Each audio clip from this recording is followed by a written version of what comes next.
നമസ്കാരം. സെൻട്രൽ ആയുർവേദയുടെ ഒരു നല്ല സുദിനം കൂടി എല്ലാവർക്കും നേരുന്നു. ആസ്മയ്ക്ക് വളരെയധികം പ്രത്യേക പാരമ്പര്യ ആയുർവേദ ചികിത്സയാണല്ലോ സെൻട്രൽ ആയുർവേദയിൽ നിന്ന് നാളെ വരെ ലോകത്തിന് വേണ്ടിയിട്ട് കൊടുത്തുകൊണ്ടിരിക്കുന്നത്. ഇന്ന് പ്രതിപാദിക്കുന്നത് ഈ അലർജി ഉള്ളവർ അല്ലെങ്കിൽ ശ്വാസമുട്ടുള്ളവർ, ആസ്മയുള്ളവർ, ഈ ഇപ്പം നമ്മുടെ സഹോദരി സഹോദരന്മാർ ഒത്തിരി പേര് യൂറോപ്യൻ രാജ്യങ്ങളിൽ, അമേരിക്ക അല്ലെങ്കിൽ ഗൾഫ് കൺട്രീസ് എവിടെയാണെങ്കിലും ഈ നാടുകളിൽ ജോലിക്ക് വേണ്ടി പോയവർ, അവിടെ സ്ഥിരതാമസമുള്ളവർ, അവരെ സംബന്ധിച്ച് ഇവിടെ അവർക്ക് എ സിയിൽ കിടക്കാൻ പറ്റില്ല, തണുത്ത് കഴിക്കാൻ പറ്റില്ല, അല്ലെങ്കിൽ അങ്ങനെയുള്ള തണുത്ത കാലാവസ്ഥ പറ്റാത്തവർ അവിടെ ചെല്ലുമ്പോൾ അവിടെ ഒത്തിരി ശൈത്യമുള്ള രാജ്യങ്ങളാണ് അതൊക്കെ.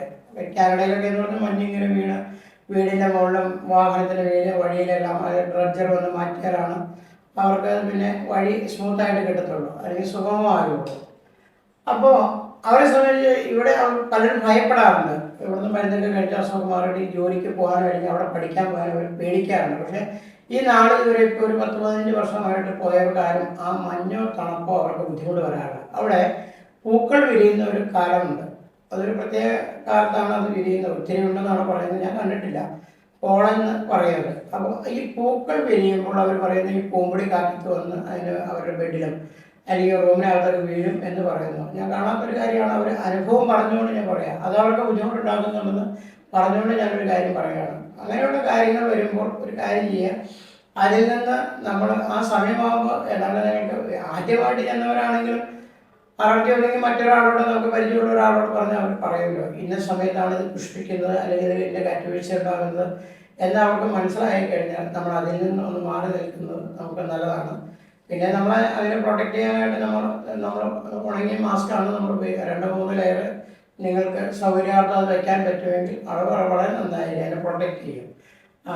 അപ്പോൾ അങ്ങനെ ചെയ്താൽ അത് എപ്പോഴാണെന്നുള്ളത് മനസ്സിലാക്കിയിരുന്നാൽ അതാണ് അവിടുത്തെ ഒരു അവിടെ താമസിക്കുന്നവർക്ക് തുമ്മലോ അല്ലെങ്കിൽ കണ്ണിനോ മൂക്കിനോ തൊണ്ടയ്ക്കോ ചൊറിച്ചിലുണ്ടാക്കുക, അല്ലെങ്കിൽ ചുമയുണ്ടാക്കുക, ശ്വാസമുട്ടിലേക്ക് മാറുന്നതിൻ്റെ ഒരു പ്രധാനപ്പെട്ട കാരണം അനേകായിരം പേര് പറയുന്നു. കാരണം ഈ ലോകത്തിന് അങ്ങോളം ഇങ്ങോളം ഏതാണ്ട് സെൻട്രൽ ആയുർവേദ മരുന്നുകൾ ഇവിടുന്ന് നമ്മുടെ സഹോദരി സഹോദരന്മാർ കൊണ്ടുപോയി അവരെല്ലാം അവർ പറയുന്നത് ഞങ്ങൾക്ക് ആശ്വാസമാണെന്ന് പറയുന്നത് അവർ പറയുന്ന കാര്യങ്ങളാണ്. അപ്പോൾ അവർ വേറൊരാളോട് പറഞ്ഞു വിടുമ്പോൾ അന്നേരമാണ് അവരുടെ അനുഭവങ്ങൾ പറയുന്നത്. അവിടെ ഇങ്ങനെ പൂക്കൾ ഒരു കാലഘട്ടങ്ങളിൽ ഇങ്ങനെ കണ്ടമാനം പുഷ്പിക്കുകയെന്ന് പറയുന്നത്. അപ്പോൾ ഗൾഫ് രാജ്യങ്ങളും പൂക്കൾ കണ്ടമാനമുണ്ട്, ഞാൻ കണ്ടിട്ടുണ്ട്. കാരണം ഞാൻ പോയിട്ടുള്ള രാജ്യമാണ്. മറ്റുള്ള യൂറോപ്യൻ രാജ്യങ്ങൾ ഞാൻ പോയിട്ടില്ല. പക്ഷെ അവിടെ അത് അങ്ങനെ ഒരു ബുദ്ധിമുട്ടുണ്ടെന്ന് പറയുന്നു. അത് ശരിയാണെന്ന് തന്നെ. കാരണം അവിടെ നിന്ന് അവരുടെ അനുഭവമാണല്ലോ പറയുന്നത്. അപ്പോൾ അങ്ങനെയൊക്കെ വരുമ്പോൾ നമുക്കൊരു കാര്യം ചെയ്യാം, ആ സമയമാകുമ്പോൾ അതിൻ്റെ ജനലുകൾ അടച്ചിടാൻ നോക്കുക, പ്രിക്കോഷൻസ് എടുക്കുക. പിന്നെ നമ്മൾ അതിൽ നിന്ന് ഒത്തിരി അതിനകത്ത് ചെന്ന് പെടാതിരിക്കാവുന്ന എന്താണ് നമുക്ക് ചെയ്യാൻ പറ്റുന്ന സാഹചര്യങ്ങൾ എന്ന് വെച്ചാൽ ചെയ്താൽ അതിൽ നിന്ന് നമുക്ക് ഒഴിവാകാൻ പറ്റും. അത് ശ്രദ്ധിക്കുക. കാരണം ഒത്തിരി പേര് ഇതിങ്ങനെ കാനഡയിൽ നിന്നോ ഓസ്ട്രേലിയയിൽ നിന്നോ അല്ലെങ്കിൽ മറ്റുള്ള UK ന്നോ സ്കോട്ട്ലൻഡിൽ നിന്നോ അയർലൻഡിൽ നിന്നോ അങ്ങനെയുള്ള രാജ്യങ്ങളിൽ നിന്ന് വരും, ജർമ്മനിയിൽ നിന്നോ അവരൊക്കെ വരുന്നവർ പറയുന്ന ഒരു അനുഭവമാണ് നിങ്ങളോട് ഇന്ന് ഷെയർ ചെയ്തത്. അതുകൊണ്ട് കഴിവതും ആ ഒരു ബുദ്ധിമുട്ടിൽ നിന്ന് നിങ്ങൾ ശ്രദ്ധിക്കുക. അതിൽ നിന്ന് അകലം പാലിക്കുന്നതാണ് ഏറ്റവും നമുക്ക് വളരെ നല്ലത്. നന്ദി, നമസ്കാരം.